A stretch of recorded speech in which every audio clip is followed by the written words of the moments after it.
Hello and thank you very much for joining. Welcome to Sports Central, live and exclusive to Spectrum Television. Well, it's a beautiful Friday morning to be back to talk about the big stories in this very exciting industry called sports. There's a lot to talk about this particular morning. By the way, my name is Isaac, and I'm quite excited to be back on the show this morning. We'll take a look at the latest stories from a 12-level tournament going down in Texas, the Dallas Open.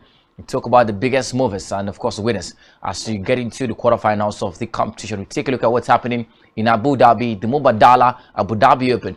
It's a WTA tournament. We'll take a look at what's happening and, of course, the biggest performers from yesterday's round of action. Well, as we look forward to the Indian Wells, the BNP Paribas Open, we'll talk about the key performers who've gotten some direct entries into the competition. We'll take a look at basketball this morning. Well, yesterday was deadline day for trade deals, particularly. We'll talk about the biggest movers and how things are shaping up in the second half of the NBA season.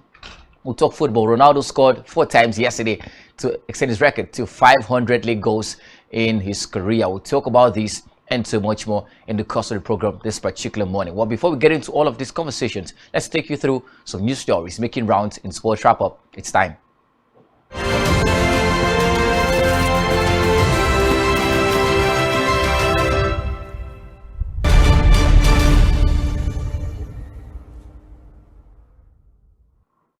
We'll begin from tennis. Top seed and world number 8, Taylor Fritz, made a winning start to his Dallas Open campaign on Thursday, eliminating Jack Sock 7-6, 7-5, 6-4. In an All-American showdown, Fritz played a near-fearless match, converted 91% of his accurate first serves into points while not allowing Sock a single breakpoint opportunity. Fritz would face 7th seed Marcus Giron in the quarterfinals after the American defeated Germany's Oscar Otte 6-4, 6-3. While the USA's John Isner also advanced by Germany's Daniel Altmaier 6-3, 7-6, 7-1. Elsewhere, Elena Rybakina rolled through to the Abu Dhabi quarterfinal, of course following a straight-set victory over Karolina Pliskova on Thursday. The Australian Open finalist, who was runner-up to Aryna Sabalenka in Melbourne less than a fortnight to go, wrapped up a 6-4, 6-2 win after just 69 minutes. Looking to build on her momentum after reaching a second major final, the 3rd seed broke the former world number 1 in the opening game of the first set, and of course twice in this second set. Next up for the Kazakh is a showdown with 6th seed Beatrice Haddad-Maia, who edged out Yulia Putintseva 6-4, 6-7, 5-7, 7-6, 7-4. We're talking basketball. LeBron James was out, and the LA Lakers' new arrivals were not able to be ready as Antetokounmpo carried the Milwaukee Bucks to a 115-106 victory. The Lakers should have their newly constructed lineup when they next take the floor, having acquired Jared Vanderbilt, Malik Beasley, and D'Angelo Russell at the deadline day while shipping off Russell Westbrook.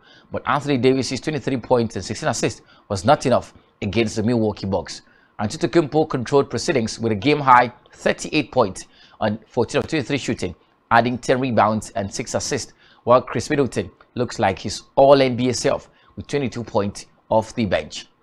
We're talking athletics this morning. Divine Oduduro, Nigeria's record holder in 200 meters, has been suspended from competition indefinitely by the Athletics Integrity Unit over 2 anti-doping violations. Oduduro, who now stands the risk of being banned for 6 years, has been charged with the possession and or use or attempted use of multiple prohibited substances. This development is the latest in Nigeria's low moment in track and field, coming about a year after the 11-year ban imposed on former national champion Blessing Okagbare. The AIU is linking Oduduro to Okagbare's misdemeanor, which was said to have occurred just before the 2020 Tokyo Olympics in 2021, with more details yet to be unraveled. He was disqualified in the 100-meter heat in Tokyo, where he also reached the 200-meter semi-finals. We're talking football right now. Cristiano Ronaldo scored 4 times to move past the 500 career goal mark as Al Nassr beat Al Wehda 4-0 in the Saudi Pro League yesterday. The Portugal forward, who turned 38 on Sunday, struck in a 40-minute period either side of the break. He has now scored 503 league goals for 5 different clubs in 5 different leagues. The 5-time Ballon d'Or winner joined Al Nassr in December, reportedly on a salary of £177 million per year. However, he did not enjoy the most prolific of starts with his new employers, managing just 1 goal from the penalty spot in his first 3 competitive appearances for the club. But that's it on Sport Wrap Up. We'll take a short break. When we come back, we'll talk a lot more. We'll have Blyden Okim join the conversation. And together we'll do justice to what's in the plate. Please stick around. Right back at you.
Every day, we bring you up-to-date information on topical issues affecting the common Nigerian. From issues on politics, hello Nigeria, I remain committed. Security,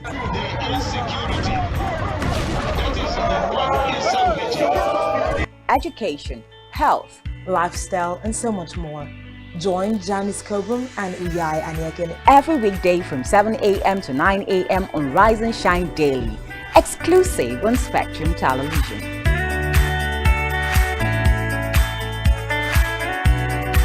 One truth not often told is about the transformation that Africa has undergone in recent decades. Africa is shaping its own destiny and should be referred to as the African opportunity. On Spotlight Africa, we paint the African picture the African way, laced with truth, detail, and the color of the African continent. Join Uyai Anyekan every Tuesday and Thursdays at 4:30 p.m. Spotlight Africa, telling the African story.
Hello, good morning, and welcome to an exciting morning to talk sports. And my name is Blyden Okem. Today we'll move from different countries, making out with what's happening from there. We'll begin with the Dallas, city of Dallas, and looking at what's happening at the Dallas Open. We'll also x-ray what's happening at Montpellier in France. Basically, we'll have a smooth ride moving into the Middle East to see what is happening in Abu Dhabi, as well as El Nasser, the perspective within that country. They will make a mainstay back to Nigeria, the outlook within Nigeria, but we're stopping by the city of Uyo, where everything is taking place. The boys are hungry and the men are ready. Arizona have got for company a Sports Central. Mari, so good to have you on Good the show. morning, Blyden. Keyword, the boys are hungry, the men are ready. Absolutely. It's good to be back on the show. Big question for you, are you ready? Well, I am both hungry and ready, actually. Are you ready to drink from the drink of greatness? I want to eat, Blyden. I remember you told me you're a good cook. Yeah, I cook good, you know, and it's good. And I like what we're doing. Basically, the show is cooking. Okay. So it's good to be identified with cooking, actually, Blyden. All right. I wouldn't want to call it a Royal Rumble, but it's time to rumble. Let's rumble and move to Dallas Open. The exciting stories in the world of tennis, that's where we're starting from, is the Dallas Open. And a big name, many will call him, is moving to world number 8 now. Taylor Fritz had a decent game, making out his first win in this competition, showing some dominance. The first US player that is moving to the world number 7 after 10 decades, Arizona. Yeah. Taylor Fritz, let's start from there. Yeah. The performance on the night, such quality he's brought to the table, moving to the next level of the competition. Yeah, particularly Blyden. And I think first off, let's look at it from a holistic perspective. American tennis has been surging for the past couple of months. Remember how they went on to win the United Cup competition? You know, talk about the Americans. Taylor Fritz was a key part of that USA team that won the United Cup competition. They were quite fantastic all through, and we saw Taylor Fritz and his performance at the USA Open. It was also very good, and that has also commented into his performance right now. He's been quite fantastic. Looking at how he's been doing at Dallas Open so far, and then basically the Dallas Open has been an all-American affair. Yeah. You know, yesterday was Jack Sock we were talking about. The other day it was Taylor Fritz, Francis Tiafoe, and the rest of them. So it's good to see the Americans surging very well at their home country. Particularly, it was dominant win for Taylor Fritz against his countryman Jack Sock. It was quite fantastic to see him get this particular victory. It was a worthy 7-5, 6-4 victory to show you the dominance and the man of this particular win. It's good to see Taylor Fritz continue his resurgence, particularly. I'm looking forward to seeing how he performs well. He faces yet another American in the next round of competition. Talk about Marcus Giron. Giron, by the way, was a winner against Oscar Otte, particularly. So 6-4, 6-3 as well. So it shows you that, you know, if you look at the score lines, you know, how Americans have been performing at the Dallas Open, you'd see that they're performing really well. You know, you look at, you know, Jack Sock, before he lost to Taylor Fritz, Francis Tiafoe doing a fantastic job, JJ Wolf as well doing a good job as well. So it's good to see the Americans surging as much as possible. It's been a long time we last saw an American, you know, climb the top of tennis ranking. So well, with the way we're going, I think this year would be that year. Well, it's going to be a big year according to Arizona, the way we're going, especially in Dallas. But when you look at Dallas Open, you begin to wonder what kind of tour level it is. It's a 250 level tour level, and the Americans ought to make dominance in this one. There's usually a pilot that says the American main tennis, the tennis players in America do well in America. But these days we're seeing some of the Americans show some dominance outside America. But let's look at Taylor Fritz, Arizona. One key index about Taylor Fritz has been the fact that this year he's moved on the ranking. In Tokyo last year, he got to world number 8 after winning the Tokyo Open. Now in the Dallas Open, the recommendation or the outlook is that no matter the result in the Dallas Open, he's moving to world number 7. Definitely. And for the first time in 10 years, we're going to have an American get to world number 7. The last time we saw an American get to world number 7 was 2011, Marty Fish. And afterwards, 2017, there was Jack Sock. Jack Sock. 2017 getting to world number 8. Couldn't go past world number 8 to world number 7. Afterwards, 2018, John Isner got to world number 8. Could not still reach world number 7. And finally, it's this man, Taylor Fritz. Talk to us about his dominance moving forward, or rather his rise moving forward. I think first of all, he's broken the ceiling because right now he's world number 7 in the ATP Live rankings, and that's already something to be remarked, to be talked about. Particularly, he's been a fine performer. I talked about his performance from last year at the ATP Cup, where he got a chance to qualify through the retirement of Carlos Alcaraz through injury. He got in and put up a fine performance, got into the 3rd round of the competition, and took that performance to the United Cup competition, where he helped his team USA to the victory. And then his taken all of that to, a few other tour level tournaments. We saw his performance at the US Open. It was quite solid, quite decent, and it's good to see that he's breaking that ceiling, that he's going to be the first American to get into world number 7. Like I said, Blyden, we've not seen an American get to the top 5 of tennis rankings in a very, very long time. So it's good to see this man get to that level. I hope he gets consistent. But as I said earlier on, it looks like this is a year for the US, tennis players. Look at Francis Tiafoe. He's been quite decent in several tournaments. He was good at the United Cup competition. Was good before then, and of course had a fine game at the Aussie Open. You look at the likes of John Isner. John Isner might not entirely be the biggest of names right now because he's had a downturn in terms of form, but he got a win yesterday as well and has qualified for the next round of competition, and it shows you quality too. So maybe the US team are getting taking cue from the likes of Spain, the likes of Italy. We know what Spain did last season.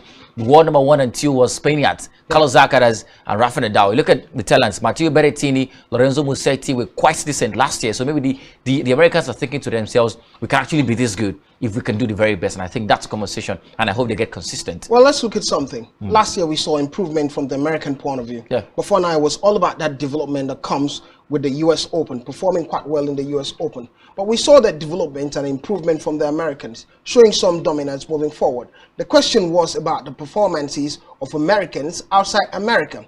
Yes, this is the Dallas Open and they're doing well. But rocking with the big boys, that's where the question would come in.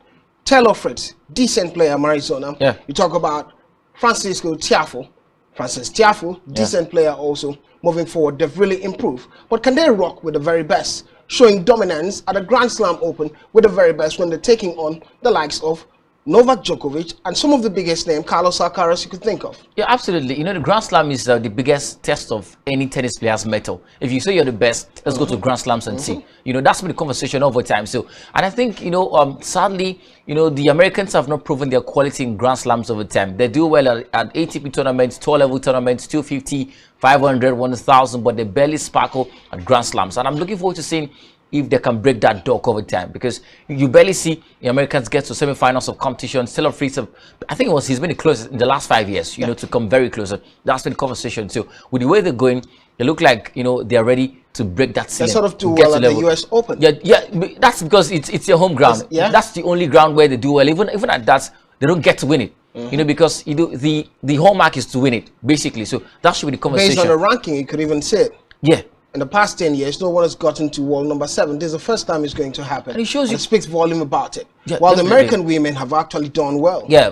You talk about Madison Keys, Jessica Pegula, the rest of them, they do practically well. But they've not won a Grand Slam too. Yeah, sadly, but Pegula does better. We saw Pegula last year. She was almost in the semi-finals of every single competition, rose to world number 2. That was good for her. But I think it's different from the male. The male tennis players have not done good enough, particularly because like you talked about, nobody has crossed world number 7. What could be the problem for American tennis? There's talent scattered all around. Yeah. Yesterday, we see some decent players come out from America. Yeah. But in recent times, these players are coming out, but not quite dominant the way they are. I think it's a lack of consistency, because we'll see these players come through, find hope, they've got potential, we talk about them too much, but they win 1, 2, 3 tour level tournaments and then they go back to the background. That's the story. As compared to the big players, Carlos Alcaraz was dominant all through last season. He was consistent. Same thing goes for the big players. Novak Djokovic, the reason why we're talking about Djokovic is because of his consistency, his longevity. Rafa Nadal, the same thing. So the Americans have not just shown consistency,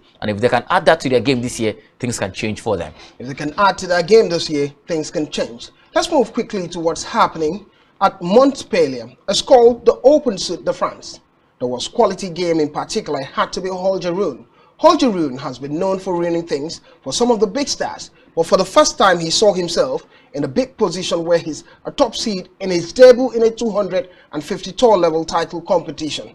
It was in France, the Montpellier game. Holger Rune defeated Marc-André Hussler. A massive 7-6, 6-2 game. It ended in favor of Holger Rune. It took a massive 1 hour, 32 minutes for him to achieve this. Serious game, serious perspective, especially when you are a top seed. Yesterday, probably 2 years ago, he's just 19 now. 2 years ago, you wouldn't consider Holger Rune to be a top seed in a competition. Yes, it's 250 tour level. And for a lad like him, look at it, he's his debut in a 250 tour level. Yeah, Blyden, I think this is another youngster who's trying to get to that big stage, trying to get to that big level. He's world number 9 right now. I mean, he's had a resurgence. He's had a fantastic meteoric rise from last year to this particular year, and I think his performance have been quite good. Look at the youngster. I saw his performance at the French Open. He did absolutely very well. I think he got all through to the quarterfinals or thereabouts. Was quite fantastic for the youngster. But I think Hojerun, one key feature of his game that he needs to add is consistency, because we see him perform fantastically well across tournaments, but he just barely gets to hit it when it matters the most. Murray cut the lad some slacks. Definitely. He's 19. Well, barely last year. Carlos Alcaraz is for the first time last year, he broke into the top 10. The top 10, yeah. That was good, Blyden, but you know, right now the stakes are higher. We see 19-year-olds do particularly very well. Carlos Alcaraz would always come through as conversation. Felix Auger-Aliassime, another player who was good last season too. I think there's no excuse. Yes, they're young, they're 19, but you know, Alcaraz and our listeners showed us that there's no excuse for youngsters. If you want to be great, you have to work your socks out, and that's been the conversation. But I like what he's doing right now, doing very well. You know, steadily growing and progressing in France, particularly. He seemed to be the favorite in this one. Can he go all the way to win it? Well, he's the top ranked player in the competition, basically. And then over time, I think from last year this year, we barely see top ranked players get to win competitions, especially tour level competitions. So it will take not just being top ranked player, it will take, you know, grit, it will take consistency, it will take energy, because you're facing tricky opponents who have nothing to lose. You know, you said something yesterday, he who is down fears no fall. You know, so those opponents might be down, so they're not afraid of anything.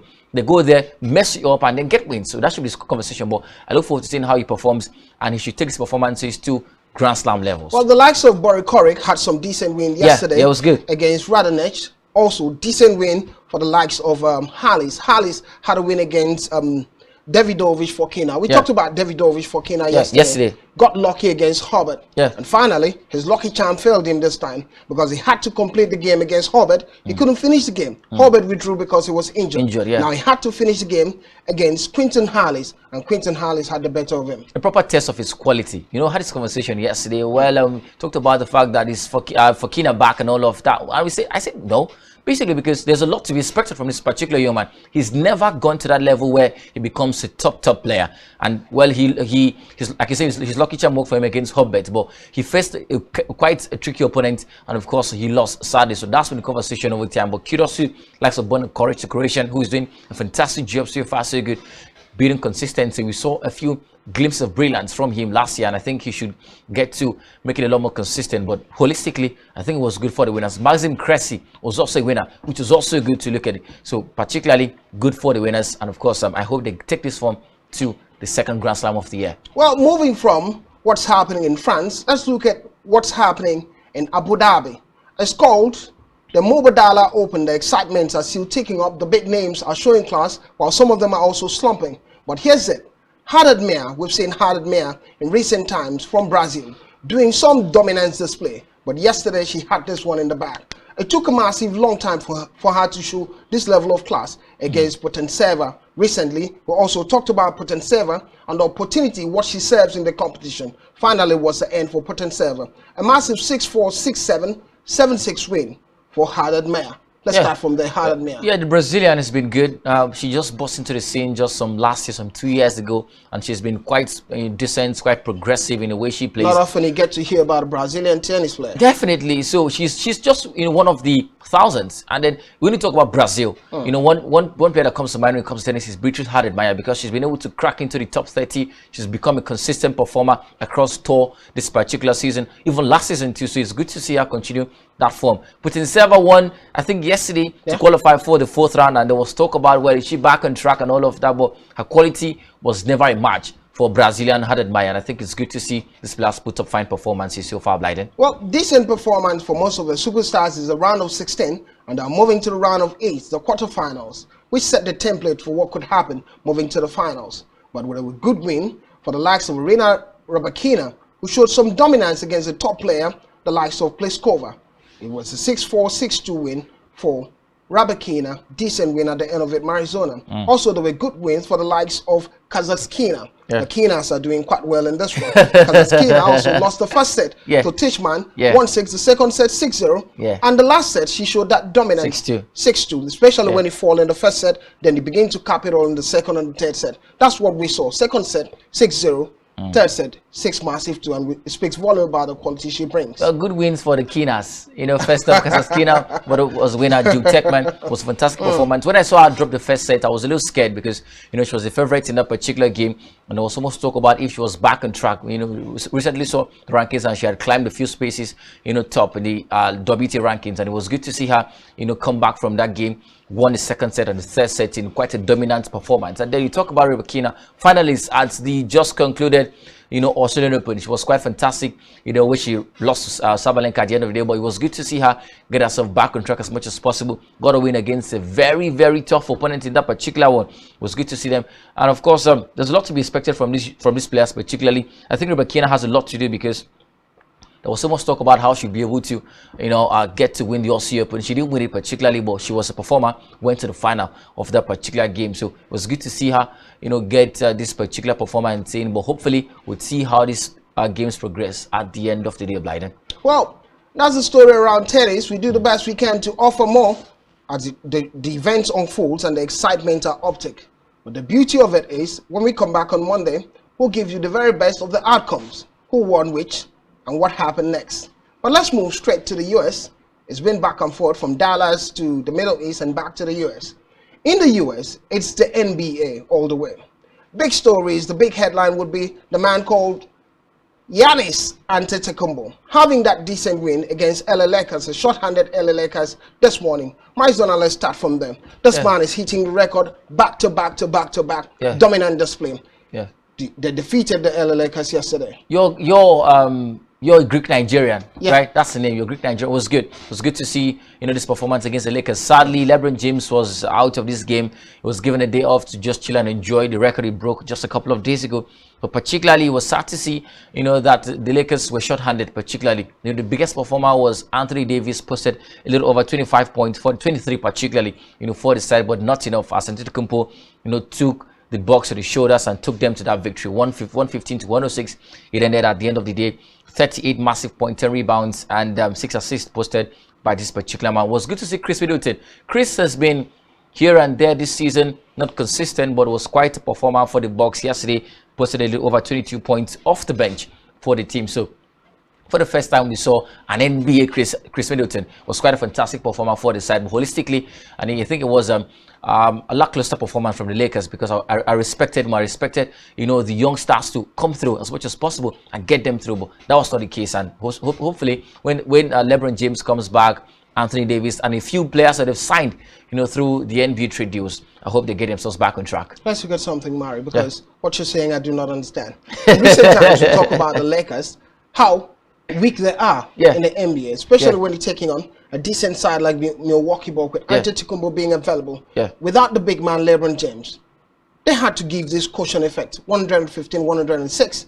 They got past the 100 mark. Yes, you're saying it wasn't a decent performance from the Lakers. You know, they got 3 new players in. Vanderbilt, Malik Beasley, and D'Angelo Russell. These players are top players for the former franchise. That's Washington Wizards, if I'm not mistaken. So the quality, you know, you come to the Lakers. Well, they need time to settle. Also, what happened to Kyrie Irving in his first game? Posted a lot of points. Quite experienced compared to the youngsters. What's his name now? Blyden and Spencer DeWindow, youngster. Got to the Brooklyn Nets this morning rather, posted over 25 points in his first game. He's young too. Let's move and see what he did. Brooklyn Nets. The Brooklyn Nets today had some decent results. They had to beat the Chicago Bulls in this particular one. We'll have to see what Spencer did according to Arizona. It was a 116-105 win for the Brooklyn Nets side. Remember, just yesterday, Kevin Durant left the side to the Phoenix Suns. Day before yesterday, or 3 days ago, it was Kyrie Irving who left the Brooklyn Nets side to the Mavericks. So it's been a decent trademark for them. But on the other hand, the concern has been how the Brooklyn Nets side would fare moving forward, with young stars shifted to this other side of the Brooklyn Nets. But on the night, they showed some dominance and some class. Good performance at it, Arizona. At least they had the win. Talk to us about it. Definitely, Blyden. I think it makes a lot of sense. I think the Brooklyn Nets are that kind of team that have got a winning culture. Whoever, irrespective of who comes in or who goes out, you know, they get to win. And I was concerned when I saw Kyrie Irving leave, you know, to the Phoenix Suns and leave to the, Irving left to the Mavericks. Dallas Mavericks rather. You know, Durant left to the Phoenix Suns, and these two performers were the key performers. I was concerned. Some of the biggest names in the NBA. The biggest names particularly. Who was going to fit into these big shoes? But they had a trade deal for Dwayne Spencer. He came in, had 25 massive points yesterday. This man rather says 4 steals. On his first game. Yeah. A good performance. And it was a quality performance. And then supported by the likes of Cam Thomas and the rest of them. Holistically went to get a victory against the Chicago Bulls. Zach LaVine was the biggest performer for the Bulls, but not entirely good too. They had a massive 36 points, but it wasn't good enough in the night. Nah, absolutely, that was quite sad for the Bulls. It goes on to push a conversation we've always talked about. When you have a superstar turn up to the party, but the result doesn't favor the franchise. Sadly, no partner. Zach LaVine is that kind of player. He needs a partner. He needs somebody he can do the dirty jobs with, somebody that would give him the technical freedom to roam around and get the point team, but he doesn't have that too. He basically runs forward, comes back, does basically everything for the team, and that's quite sad. And secondly, the team have been defensively very, very poor this season. That's also been a conversation for maybe them. One other problem could be not having a Marcus signing in that team, a big star in that team. Well, is there any like that? Because I look at it yesterday. Last season it was the same story for the Chicago Bulls. Quite a decent team here and there, make it to the playoff, but sustaining the tempo, being classified as such a big team, they're not part of it. Never really get to see that superstar that flourishes for them. I think it's a 50-50, particularly because first up, yes, we know that big names make the world go round. You look at that's basically why the Suns were ready to get Kevin Durant, because they know he's a big name. The Mavericks brings a lot of traction. Definitely, the Mavericks got Kyrie Irving because they know he's a big name. That's the story. So, but on the other hand, if the team is a poor team, no matter which big name comes in, they struggle. Look at what happened to what's his name now? James Harden and the Rockets. Was a big name from Brooklyn Nets, went to the Rockets. Well, James Harden had been on the decline with the 76ers. I mean, with the Brooklyn Nets at the time. He was with the Brooklyn Nets. Definitely. Moved to the 76ers, had been on the decline too. It was poor, particularly. He was a big name because you see the performance last year for James Harden. James Harden, It's been disappointing compared to what's been happening this season. I think we've seen a better James Harden. Yes, the former MVP. I think one of the reasons why James Harden is doing well at the 76ers is because he's got a good partner in Joel Embiid. Not entirely all of the pressure on his shoulders as compared to the Rockets. He was playing. No, he was with the Brooklyn Nets. He was playing with Kevin Durant and Kyrie Irving. I was surprised that he didn't perform that well. But so the peak of it last season, I think the disappointment came at a point because many thought they'll be the ones to probably go to the playoffs and show that dominance. Because of the quality never really happened. A lot of injuries last season for James Harden. Definitely because of the quality they had. Same story goes for Anthony Davis and Russell Westbrook at the Lakers. They are big names. 3 superstars. They barely perform. They let all the performance go to a 38-year-old LeBron James. So that's the story. In as much as they need big names, but of course, once the team is performing poorly, there's nothing you can do. Look at the Golden State Warriors. They've got Steph Curry, but they sit 13, struggling as much as possible. Maybe he needs the support we've always been talking about. Jordan Poole is there for him. Sadly, he doesn't come up good for the team every single time. So that's the story. It goes beyond just having big names. Probably a different story. Last season, the Phoenix Suns were the best team in the NBA in regular season. Well, maybe they slumped this season. The previous season, they got to the finals, the NBA finals. Couldn't win it. Lost to the Milwaukee Bucks. I think for the Phoenix Suns, it's been a case of a downturn in form and, of course, a holistic downturn in form. The Phoenix Suns. And that's the story. So, and that's why they're trying to get as much marquee signings as possible. That's why they had to bring in, Kevin Durant, because they know he comes into the team, partners with Devin Booker, partners with Chris Paul, and the team gets back to where they belong. Well, talking about the Phoenix Suns, let's move straight there. They had a game yesterday against the Atlanta Hawks. Not often you see the Atlanta Hawks have a decent win. It's been a little here, a little there for the Atlanta Hawks. But against the Phoenix Suns, despite the bye of Kevin Durant, they couldn't make a good result at the end of it. Atlanta Hawks at home had a decent result against the Phoenix Suns. 116 over 107. Massive big performance. It had to be Okige for the Phoenix Suns. Okige had 25 massive points, 3 steals, but it wasn't good enough comparatively to 36 points for the Atlanta Hawks. Trae Young. Trae Young is back and banging. The short-handed Phoenix Suns, because the lost some of their key stars. Devin Booker was out and all of that too. It was a good chance for Trae Young to, transport the Hawks to fly over the Phoenix Suns particularly. So imagine the Hawks flying over the Sun. That was the story, this particular morning. But holistically, it was a good performance. I'm expecting, I know the Phoenix Suns fans will be looking to, see the return of Devin Booker partnering with Kevin Durant. Would be a crazy partnership, because I myself, I want to see that kind of partnership basically, because it'll be explosive on paper. So let's see what happens in the next game for the Suns. This is just a momentary blip, and I know that when these key stars come back, things are going to change for the Suns. Well, we'll forgive Arizona for saying that, because the Suns this season has been disappointing. Last season they were the best team, but this season they've been terrible. But talking about big signings, Kevin Durant would be such a major for them, and partnership were expectant of what could happen when you see Kevin Durant play for the Phoenix Suns. Decent sides. But here's where we draw the curtain on NBA. Surely, we're opening the curtain on football next. Don't go anywhere. We'll go on a short break. When we return, it's football story all the way.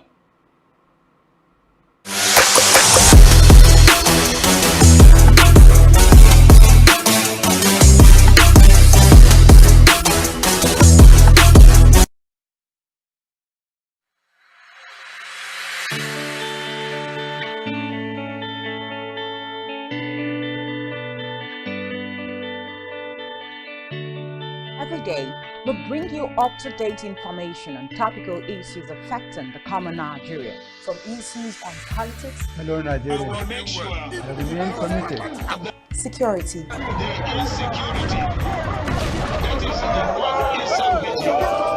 education, health, lifestyle, and so much more. Join Janice Kobum and Uyai Anyeken every weekday from 7 a.m. to 9 a.m. on Rise and Shine Daily, exclusive on Spectrum Television.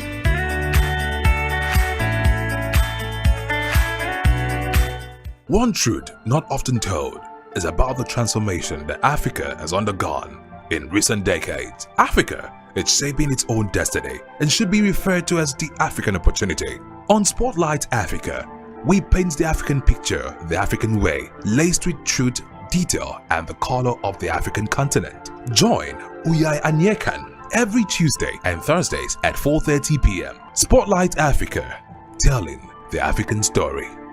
The Nigerian police force, which is the only one allowed by grossly, our governors have to share police powers with the president. Program that deals with legal issues and questions we face as citizens of this amazing country, Nigeria. Legally Speaking. Join us every Friday from 5 p.m. to 6 p.m. for Legally Speaking.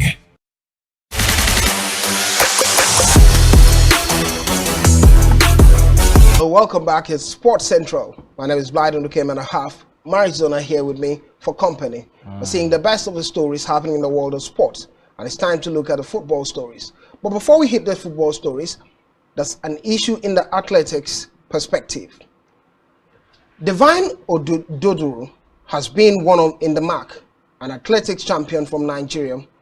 He's got the record on the 200 meters event for Nigeria, and there's been a provisional suspension from Athletics Integrity Unit, saying that he has offended and failed in doping Marizona. And that has been the case, and a 2-point violation of those rules. That's it. Really sad, Blyden, when I saw the story late last night. It's quite a really sad story because he was one young star who promised a lot for Nigeria in competitions. We saw his performance at the Tokyo 2020 Olympics. He was good. I think he went all the way to the quarterfinals, if I'm not mistaken. It was quite fantastic. And sadly, you know, these doping violations are from that tournament. Yes, he reached the semi-finals. Yeah, semi-finals of a 200 meters event in Tokyo. These violations, 100 meters, he was suspended. You know, are from that tournament. So and it's actually very sad. Just coming after the team captain in that competition, Blessing Okagbare, was banned for 11 massive years, and the same story comes through for Divine. I think it's actually very sad. And right now, we just to know where to push the blames, particularly because these athletes should know better. Since you're an athlete, you have to be wary of the kind of substances you take in, because you don't know which is in, you don't know which is going to put you in trouble or not. So I'm sad that this is happening, because this young man Oduru promised a lot. Remember when he came through the ranks, that race where he won, and then he made the famous statement, "I never expired it." That's the story. But I feel very sad for the man right now, and I just really hope that maybe he appeals the situation and gets something lifeline, because he's risking a 6-year ban. If things go equally, gets banned for 6 years, that's a long time. And then he comes back, he's rusty, might not perform at the top level. He's young now. This will be the first time for him to win medals and laurels for Nigeria as much as possible. So I think it's actually very sad, Blyden. It's quite sad. It's quite sad. He's been charged for having possession of prohibited substances, or on the other hand, for the use of prohibited substances and the attempted use of prohibited substances. Sadly, he might not get to appeal this one, but it was the same story with Blessing Okagbare. Blessing Okagbare was expected to appeal her charges, but she never did. 11 years ban for Blessing, and we might just see another 6-year ban for this man, Divine. Sad story from a Nigerian perspective. Let's move to what's happening in the world of football. Let's begin from the Middle East, the big one from the Middle East. Then we try to explain to others. Cristiano Ronaldo. Many will call him Ororo. Some call him CR7. Oh, but this man never stops breaking record. In El Nassr, a game between El Nassr and El Weda, he scored a massive 4-0 for the side. El Nassr 4, El Weda 4. At the King Abdulaziz City Stadium, it ended. You can also say Cristiano Ronaldo 4, El Weda 4. But the last time we saw these record or the standings on the score sheet where you have Cristiano Ronaldo, Cristiano Ronaldo, Cristiano Ronaldo, Cristiano Ronaldo was in 2018 in club football, where Real Madrid took on Girona in 2018, where Cristiano Ronaldo scored 4 goals. Arizona, he never stops. Definitely, quality never in doubt. It was good to see him get this particular win in the bag and score 4 goals for his side. Remember, had a torrid start to life at Al Nassr. In the first 3 games, he had just 1 goal, which was a penalty goal, and then it's good to respond. And then he came under intense backlash as to, well, maybe he's down and out, maybe he's finished and all of that. Everyone said he's finished. He's finished, but he scores 4 in this game, shows equality, and of course, the Sioux celebration in stadiums. He becomes just the first player in the history of Al Nassr to score 4 goals in a single Saudi Pro League game. Shows equality, Blyden. And now, the man has now scored a hat-trick for 5 different clubs in 5 different leagues, and of course across 5 different situations. That shows you quality, particularly Blyden. Well, El Nassr are top on the lock, back on top, as if they never left. 37 points from 16 games, and the second-ranked team is Al Shabab with the same points, but goal difference keeping them in second place. Let's move away from what's happening in the Middle East and see what's happening from the under-20 AFCON team. The coach, Bosso, picks 25 players for Morocco tour, and the excitement are heating up Arizona. What are we expecting from this lads, the under-20 team moving forward? What they get to do at the AFCON, and probably if they qualify from the AFCON perspective, they move to the World Cup and show dominance. For a while, we've not seen decent young stars come out from a Nigerian team, especially from age grade football. They've not performed quite well, and this is a good opportunity to see new talent develop, new talent come up to the world stage and show class. Well, they should win it. That should be the most realistic target right now. Get to win the competition. The winners of the WAFU would be competition qualifiers for the under 20 African. And of course, I've seen the players scored up to the squad. Daniel Daga, who plays for Dakar, should be one of the biggest names. He's been a good performer for the team so far, so good at the NPFL. I think the team has got a lot of arsenal in the potential to get this particular, because I don't want mediocrity. Like you talked about, the under 20 team, age grade teams have not performed quite remarkably well the past couple of tournaments, and that should be a dent on their quality, because before this year it used to be the under 20 winning competitions, the under 17 until MRI scan came in. I didn't say anything, Blyden. I didn't say anything. So I think they did well under the MRI scan too. Yeah, they did well, but we've noticed a little decline since the MRI scan came in. I agree too. Before then, used to be consistently winning trophies back to back, especially in Africa and the world. But since the MRI scan came in, things have tweaked a little bit, and I think that clearly shows you, the question of integrity in football. So I hope that these players get to win it as much as possible and get themselves back on track. You trust the coach? Coach Ladan Bosso is a proven coach, proven tactician at the MPFO level. He's managed a few teams. Getting to the under 20 level, he's also a manager that understands what it means to manage young stars, because these are young stars, and there'll be loads of emotions flying high. There'll be loads of stubbornness here and there, but he knows how to calm them down and bring them under his authority as a manager. So I think I trust him, and I hope that he's got the tactical acumen enough to get us over the line in this competition. Laurent Chief has come out to say that Terry Murphy was forced to make the signing move to Nice. How true can this be? We do not know. Arizona, we heard this from the chief from Laurent. Terry Murphy, Nigerian striker, he said he was forced to take the move. I saw the story, Blyden. I read the transcript of the interview he had the Lorient chief, and he said that they had accepted offers from Olympique Marseille and West Ham, but Nice were not even in the picture. But all of a sudden, what's his name now? Terry Murphy told the club that he wanted to move to Nice, not Marseille, not West Ham. So there was so much concern about what was he told at Nice. What did they tell him that motivated him to get the move out of the club? And I was concerned to remember I had these conversations over time in the build-up to the move. I was not particularly in support of moving to Nice. Who forced him? Who pressurized him? Well, you never can tell. A lot of things happen in the background through phone calls, through social media chats, through meetings. Some of the things might never get to the media space. Maybe money did. Well, maybe Marseille tabled money too. What money can do or cannot do, even more money can do it. Well, but that might be the conversation, Blyden. But that might be the pressure. That might be the. I think that's the pressure. I think it was money. I think it was money too. But I was expecting him to go for potential, the chance of winning a trophy, or qualifying for European football. And Marseille promises that as compared to Nice. Well, I know money was a pressure, but then sometimes you shouldn't look at money, Blyden. Well, sometimes you shouldn't look at money. You look at the future. You look at what the opportunities are to even get more money, because money will always get into the conversation in the long run.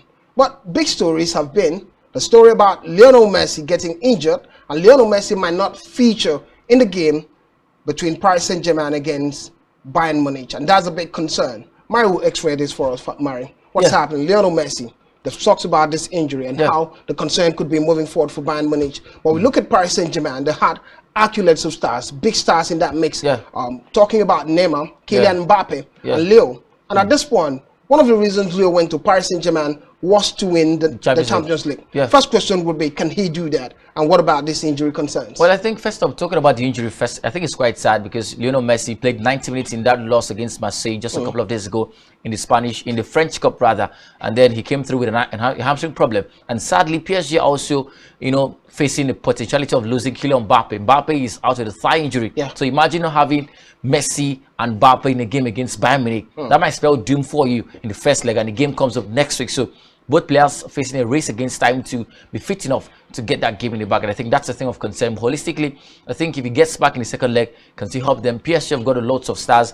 Neymar is there. A few attackers in the team. There's this young star, Hoge Kitike. Scoring goals as much as possible, and that should make sense for them. But I think it would be sad to not see Neymar play against Messi rather play against Bayern Munich. But holistically, let's see what happens to PSG as a team. They've got a chance right now in the Champions League. They should make good use of it. Still on PSG. Last season, they were attacking machinery. The conversation was about that stability within the team, especially from the midfield and the back line. Made some signings, new coach came in, but has not really changed with the club. Same old so far. Well, I think first up, there's been loads of changes, overhauling. First of all, there was a new coach, there was a new sporting director. So, and then these two individuals are trying to, first of all, bring stability to the team before talking about ambition. And that's my story. But we look forward to seeing how things happen for PSG. I hope they get themselves back on track. One moment, there've been a short list. Pep Guardiola, Wickman, Scolani on coach shortlist for FIFA Award, Best Award. Just talk to us about it. One minute. I think Scaloni wins it. He won the World Cup with Argentina. Pep Guardiola, I don't know why he's in that list, but he won the Premier League, right? But I think Scaloni is this man here is the best candidate. A young coach, particularly quite inexperienced, came through to coach Argentina when they had nobody else because of their financial difficulties. He came through, helped them win the World Cup. That should be the biggest story, and I think he wins it for me. Scaloni wins it for Arizona. Big question from all standpoint wouldn't just be about the coach. Who wins the best player in the world, considering the year of the World Cup? FIFA came out to say it won't be just about the World Cup for last year. It's going to involve what you've done in the English Premier League or whatever league you're playing in Europe and your performances all around the 12 months. Big question, two key candidates would be Kylian Mbappe and Lionel Messi. Who wins it for you? Mari, who wins it for Mari? But you have to get this conversation when we come back next week.